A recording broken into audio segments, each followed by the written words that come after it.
Our focus is on achieving a ceasefire as soon as possible and ultimately a permanent peace. We must have an agreement with Ukraine on critical minerals and rare earths and various other things. We're working on deals right now, transactions right now, and in particular, the big one is to get the war stopped, whether it's ceasefire or direct to an agreement. Our focus is on achieving a ceasefire as soon as possible and ultimately a permanent peace. My meeting with President Macron today was another important step forward in that sphere because he's been very much involved right from the beginning in trying to get it over with, and we're going to get it done.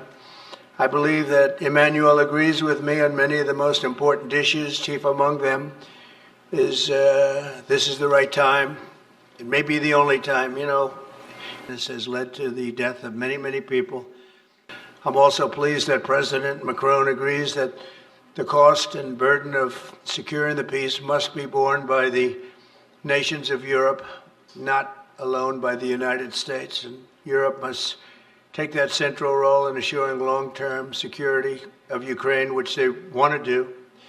And that's not a very big step. The big step is what's going to happen over the next few weeks. Made Emmanuel a great deal of progress toward getting that. We must have an agreement with Ukraine on critical minerals and rare earths and various other things as security. And I think that that's happening. I think we've made a lot of progress. I had a report just given to me before walking in that we've made Emmanuel a great deal of progress toward getting that. That promotes peace around the world. And when I left office for the first administration, I think Russia, likewise, I've spoken to President Putin, and my people are dealing with him constantly, and his people in particular. And they want to do something. I mean, that's what I do. I do deals. My whole life is deals. That's all I know is deals.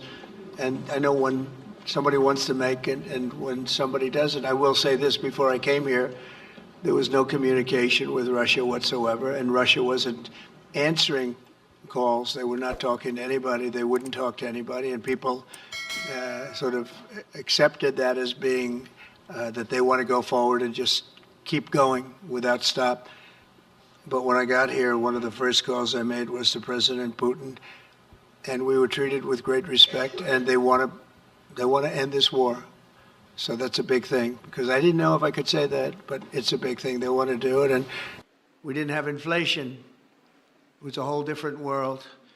We're working on deals right now, transactions right now, and in particular, the big one is to get the war stopped, whether it's ceasefire or direct to an agreement. Now we invite Emmanuel to say a few words. Now this is a chance. There is a big change because there is a new U.S. administration. So this is a new context. So there is good reason for President Trump to re-engage with President Putin. Nous avons eu l'occasion ces dernières années lors. I think it's good to have discussion. I think it's useful to have negotiation. I think it's super important to go to the peace. But my strong point was to say, let's try to get something first which can be assessed, checked and verified. And let's be sure that we build sufficient guarantees on the short run. And this is where we are ready to be engaged. As for France, a lot of my European colleagues are ready to be engaged. But we do need this American backup because this is part of the credibility of the security guarantees. And this is our collective deterrence capacity. Fait l'amitié à la France de vous joindre à la cérémonie de réouverture de Notre-Dame de Paris que vous venez. I think it's very much to the benefit of Russia to make a deal, and I feel that we'll do that. It is what it is. A Harvard poll. Do you agree with what President Trump is doing with Elon and others? Look, I think this discussion is a very important one. First, because it's important for the US, and it will be a good occasion for a first very important meeting between President Trump and President Zelensky. Second, I think there is a lot of economic upside on both sides. When you read the things that all of these billions, and I mean many billions, hundreds of billions, and we will see you again soon. We'll be speaking often. We'll get this thing worked out. We're going to get it done. So important, and great job.